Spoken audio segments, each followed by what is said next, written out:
আশা করি সবাই ভালো আছো। আজকে আমরা ডাইরেকশন কালার সম্পর্কে আলোচনা করব। তো শুরুতে আমরা জানবো হচ্ছে what is colour. Colour white processing করতে গেলে পরে আমাদের কালার সম্পর্কে জানাই লাগবে। It's mandatory to know about color if you want to study about white processing technology because it's actually process of coloration. White processing is the process of coloration, of course. Okay. Now, what is color? একটা example দিই। একটা ক্লাসরুমে 30-40 student এক একজন এক এক কালারের জামা পরে আছে। কেউ হলুদ রঙের, কেউ লাল, কেউ সবুজ, কেউ নীল, এক একজন এক এক রকমের চকমক জামা কাপড় পরে আছে। ফাইন। যদি হঠাৎ করে রুমটাকে একেবারে অন্ধকার করে ফেলা হয়, ফুটফুটে অন্ধকার, আমরা কোনো কালার দেখবো? দেখবো হলুদ, লাল, সাদা সব এক, সব কালো অন্ধকার হয়ে যাবে। তার মানে কি? তার মানে কালার বোঝার জন্য লাইট অবশ্যই লাগবে। That is colour is nothing without light. Colour is nothing without light. আবার বলতেছি কথাটা, colour is nothing without light. সত্যি কথা বলতে কি, কালার হচ্ছে এক ধরনের আলো। যখন কোনো বস্তুর উপরে আলো পড়ে তখন বস্তুটা যে কাজগুলো করতে পারে সেটা হচ্ছে সে কিছু হলো অ্যাবজর্ব করতে পারে, কিছু হলো রিফ্লেক্ট করতে পারে। আরও অনেক ঘটনা আছে, ওইদিকে যাবো না। রিফ্লেকশন আর রিফ্র্যাকশনের মাঝখানেও আরও অনেক ঘটনা ঘটতে পারে, কিন্তু মূলত ঘটনা নিয়ে বলি। যেমন একটা আপেল, লাল আপেল, তারপর যদি সূর্যের আলো পড়ে, সে তখন সূর্যের 6টা আলোকে অ্যাবজর্ব করে একটা আলোকে রিফ্লেক্ট করে। সেই রিফ্লেক্টেড লাইটে আমার চোখে আসে, তখন আমরা ওটাকে দেখতে পাই। আমরা জানি সূর্যের ভিতরে 7টা রং থাকে, যেটাই বলে আমার বেরিয়ে হতো না। বেগুনি, নীল, আসমানি, সবুজ, হলুদ এবং কমলা, লাল। ঠিক আছে? তার মানে কি? Colour is nothing without light. Actually colour is the light off definite range of wavelength. একটা নির্দিষ্ট তরঙ্গ দৈর্ঘ্যের লাইটই হচ্ছে colour. That is colour is light. যদি বলি হোয়াট ইজ কালার, কালার হচ্ছে লাইট। কিসের light? Range of visible spectrum. আমাদের ভিজিবল স্পেকট্রাম রেঞ্জের যে ওয়েভলেংথ, সে ওয়েভলেংথ কত? 400 থেকে 700 ন্যানোমিটার। অর্থাৎ যদি কোনো আলোর তরঙ্গ দৈর্ঘ্য 400 থেকে 700 ন্যানোমিটার, 400 to 700 ন্যানোমিটারের মধ্যে হয়, সে লাইটটাই কি হবে? কালার হবে। আবার লাইট হচ্ছে আমরা জানি এনার্জি। লাইট কি? এনার্জি, শক্তি। আবার লাইট কি? Electromagnetic wave. ইলেকট্রোম্যাগনেটিক ওয়েভ, তড়িৎ চুম্বকীয় তরঙ্গ। আলো হচ্ছে এক প্রকার তরঙ্গ। ইলেকট্রোম্যাগনেটিক ওয়েভ, সেটা থেকে আমরা বলি ইলেকট্রোম্যাগনেটিক ওয়েভ। অর্থাৎ লাইট হচ্ছে এক ধরনের তরঙ্গ। এই যে তরঙ্গ, তরঙ্গের কি থাকে? একটা তরঙ্গ দৈর্ঘ্য থাকে, যেটাকে আমরা বলি ল্যামডা। তাহলে লাইট একই সাথে এনার্জি এবং একই সাথে তরঙ্গ। এখন আমাদের কাজ হচ্ছে এই এনার্জির সাথে এই তরঙ্গের একটা সম্পর্ক বের করা।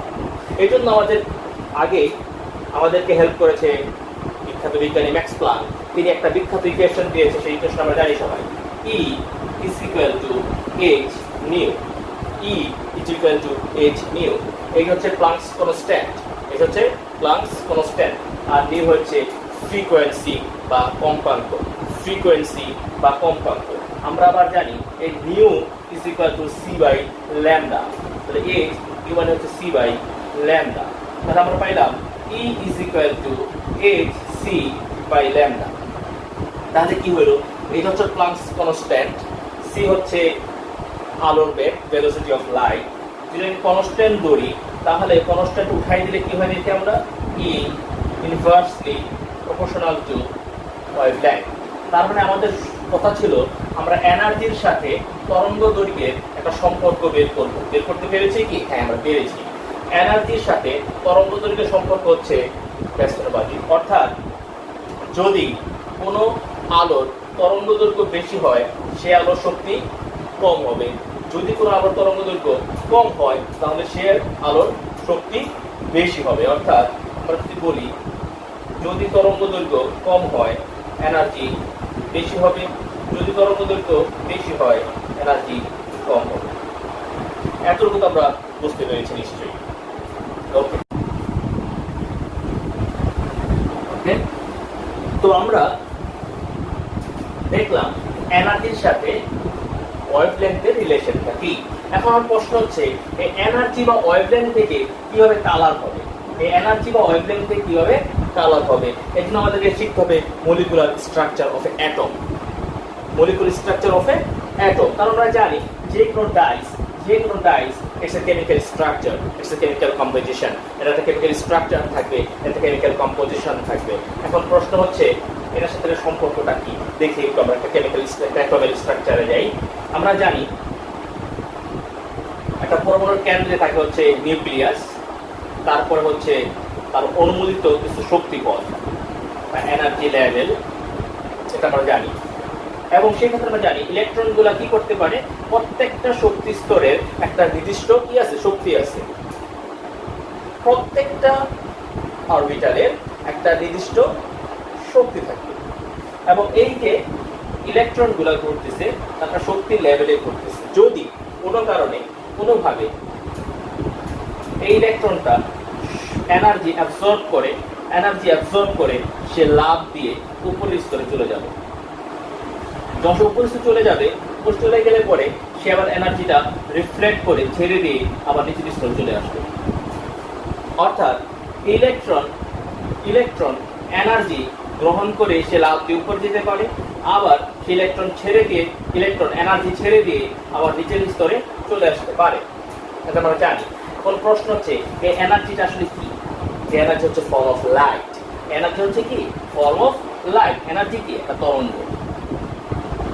একটু দেখে আসছি এনার্জি হচ্ছে তরঙ্গ।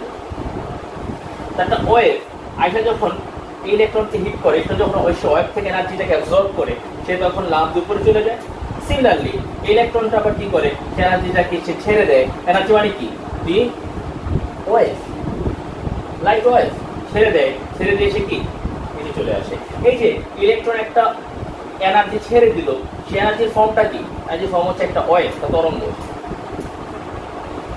এই তরঙ্গ দৈর্ঘ্য যদি আমাদের এই রেঞ্জের ভিতরে থাকে, যদি এই তরঙ্গ দৈর্ঘ্য আমাদের রেঞ্জের ভিতরে থাকে, তাহলে এই পরমাণু থেকে যেই শক্তিটা রিফ্লেক্টেড হয়েছে সেটাকে আমরা চোখে দেখতে পাবো কালার হিসাবে।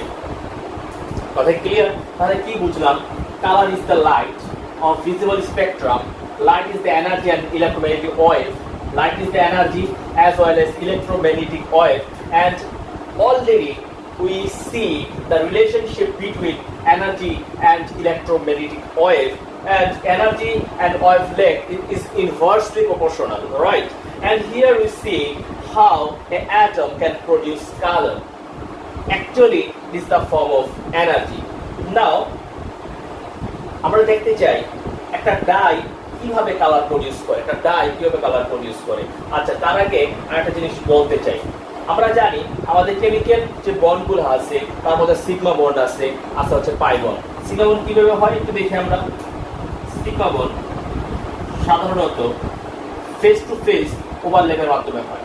ফেস টু ফেস ওভারল্যাপে হয় সিগমা বন্ড, আর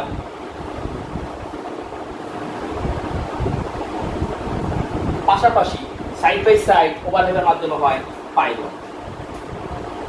এই সিগমা বন্ড আর পাই বন্ড এটা যথেষ্ট শক্তিশালী বন্ড।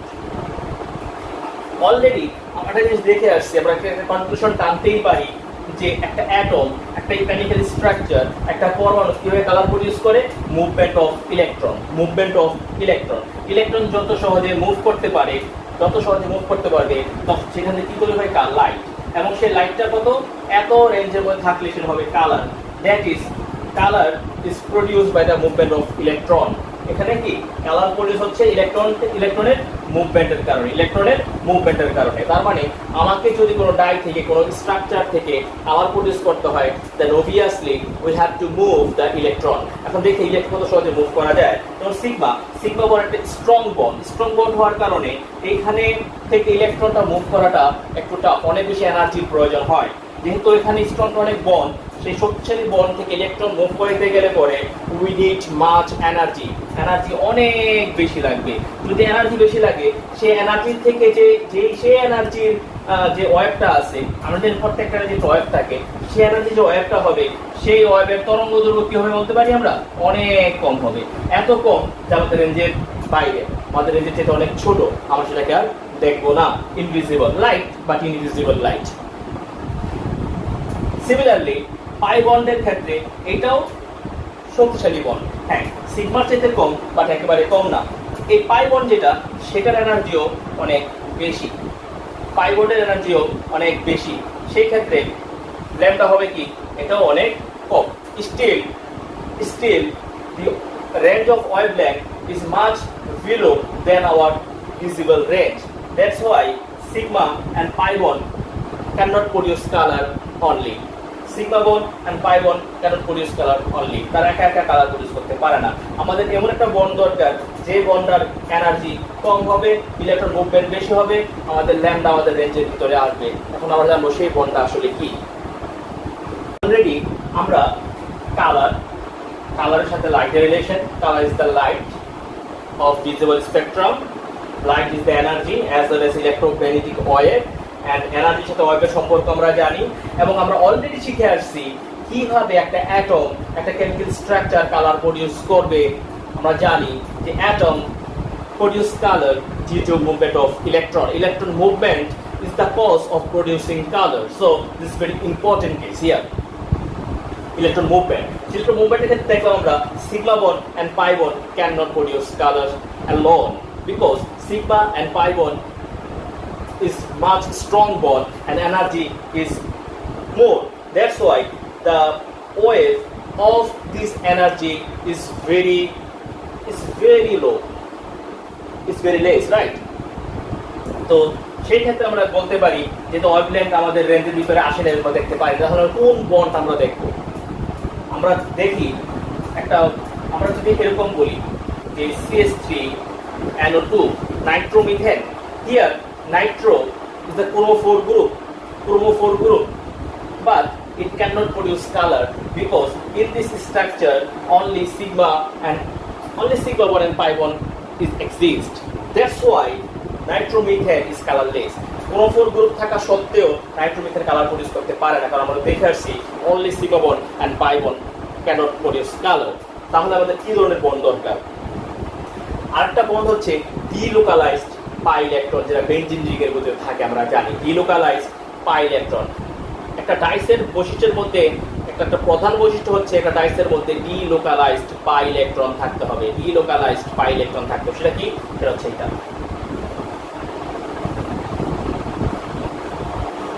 আমরা জানি এই যে পাই বন্ডটা আছে, এই পাই বন্ডটা এক জায়গায় ফিক্স না, এটা অলওয়েজ অন মুভমেন্ট।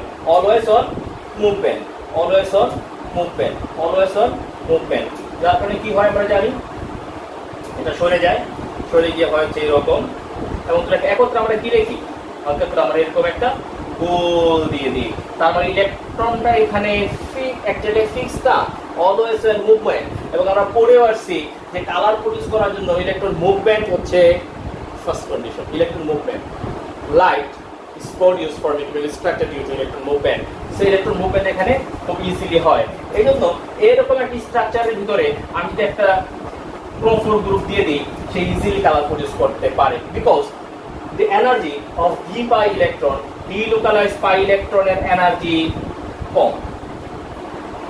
কারণ হচ্ছে এখানে বন্ড এনার্জি কম হওয়ার কারণে ইলেকট্রনটা ইজিলি মুভ করতে পারে। যেহেতু এনার্জি কম, তাহলে অবভিয়াসলি ওয়েভলেন্থ বেশি, এবং সেটা আমাদের রেঞ্জের ভিতরে চলে আসে।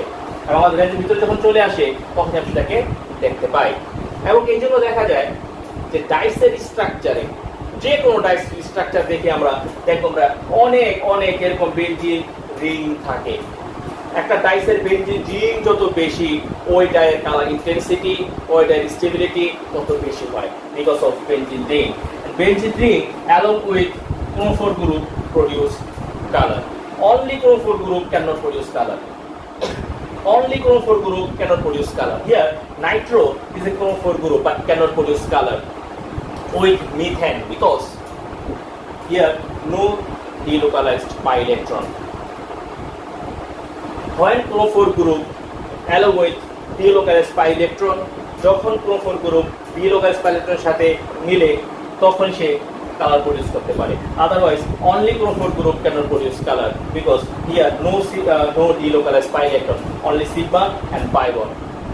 ওকে, আচ্ছা এখন আমরা যদি একটা সামারি করি তাহলে আমরা কি দেখলাম? Colour is the light is the energy and electromagnetic wave. Then সেই ইলেকট্রোম্যাগনেটিক ওয়েভ বা ইলেকট্রন মুভমেন্ট করার জন্য আমাদের কি লাগবে? এরকম একটি স্ট্রাকচার লাগবে। এটাকে বলতে পারি আমরা ডাইসের structure, the basic form of dyes, the basic form of dye। এটা কালার প্রডিউস করতে পারে। ফর এক্সাম্পল আমি দিলাম হচ্ছে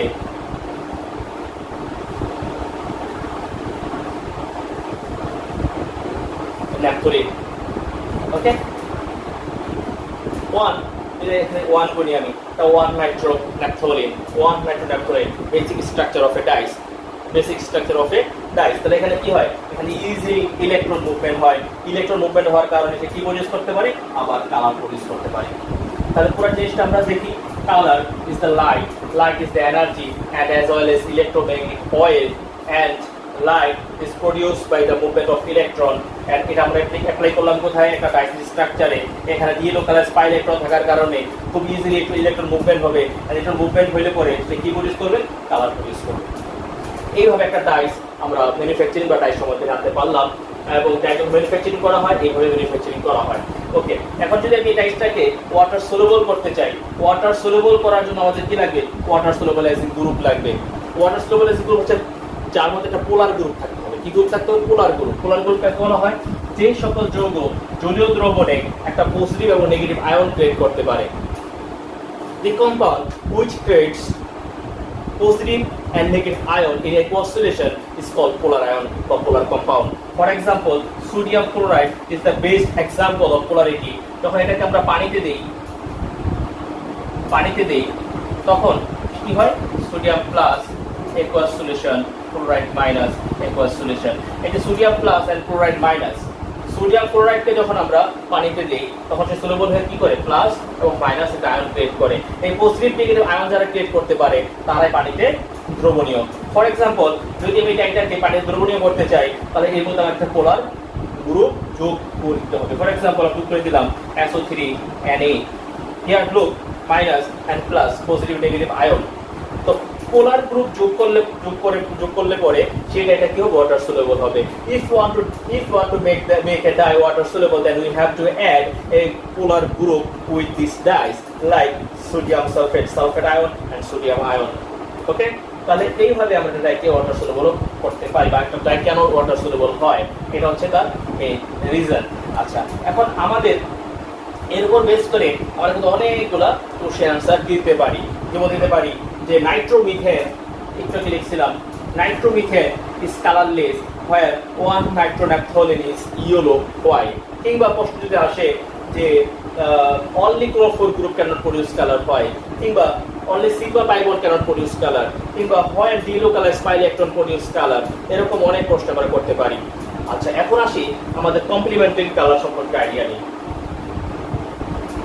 আমরা যে কালারটাকে সাজাই 400 থেকে 700 ন্যানোমিটার ভিতরে, 400 থেকে 700 ন্যানোমিটারে, একদম 400 এটা হচ্ছে বেগুনি বা ভায়োলেট, আর শেষ হচ্ছে রেড, আর মাঝখানে হচ্ছে একেবারে মাঝখানে হচ্ছে গ্রিন, একেবারে মাঝখানে হচ্ছে গ্রিন। তো সাধারণত একটা বস্তু যে রেঞ্জের আলোকে অ্যাবজর্ব করবে তার অপোজিট রেঞ্জকে সে রিফ্লেক্ট করবে। এটাই তো স্বাভাবিক, এটাই স্বাভাবিক। যেমন আমি কিছু কোম্পানি কালার যদি বলি, সাধারণত দেখা যায় ইউলো এর কমপ্লিমেন্ট কালার হচ্ছে ব্লু, রেড এর কমপ্লিমেন্ট কালার হচ্ছে গ্রিন। যদি কোনো বস্তু ইউলো রেঞ্জের আলোকে অ্যাবজর্ব করে তাকে ব্লু দেখাবে, যদি কোনো বস্তু ব্লু রেঞ্জের আলোকে অ্যাবজর্ব করে তাকে ইউলো দেখাবে, যদি কোনো বস্তু রেড জোনের আলোটাকে অ্যাবজর্ব করে তাকে গ্রিন দেখাবে, যদি কোনো বস্তু গ্রিন জোনের আলোটাকে অ্যাবজর্ব করে তাকে রেড দেখাবে। এটা হচ্ছে কমপ্লিমেন্টারি কালার, ইয়েলো আর ব্লু, রেড অ্যান্ড গ্রিন। এটা খুব কাজে লাগে যখন আমরা কালার ম্যাচিং করি, তখন ইন্ডাস্ট্রিতে এটা খুব কাজে লাগবে। কী হবে? ইয়েলো বাড়লে ইয়েলো কমানো যাবে, ব্লু কমলে কীভাবে এগুলো বাড়ানো যায়, এটা অনেক অনেক হেল্প করবে আমাদের। এই হচ্ছে কমপ্লিমেন্টারি কালার। এই সম্পর্কে আমাদের আরও ডিটেলস জানা লাগবে। এখন আমাদের কাজ হচ্ছে এই সম্পর্কে আরেকটু স্টাডি করে আরও বিস্তারিত জেনে নেওয়া। আশা করি আমরা বুঝতে পারছি যে colour, light, energy, wave and ডাইসের সম্পর্কটা এবং ডাইসের সম্পর্কটা, কালার, লাইট, এনার্জি, ফাইনালি ডাইসের সাথে কালার সম্পর্ক। This is our topics. Okay, thank you.